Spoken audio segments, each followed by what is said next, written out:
I've always been fascinated by the origins of our universe and humanity.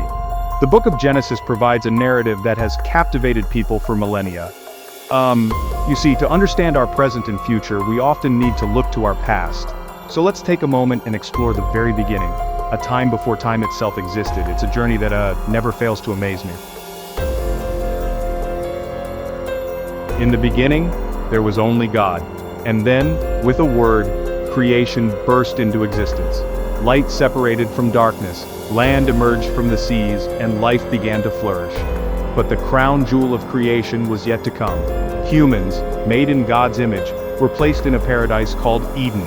It seemed like the perfect setup for a happily ever after. However, free will can be a double-edged sword. When a serpent tempted Eve to eat from the forbidden tree, she and Adam both chose to disobey God. This act of rebellion, it shattered the harmony of Eden, introducing sin, shame, and death into the world. It's a pivotal moment that, well, changed everything. As humanity spread beyond Eden, so did the consequences of sin. The story of Cain and Abel, the first sons of Adam and Eve, illustrates this perfectly.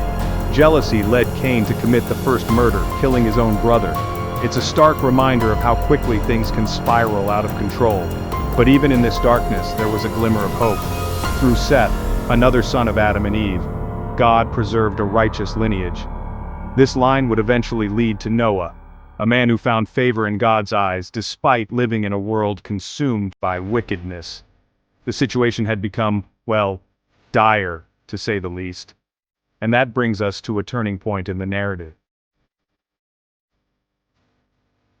God's response to the overwhelming evil in the world was dramatic, a flood to cleanse the earth.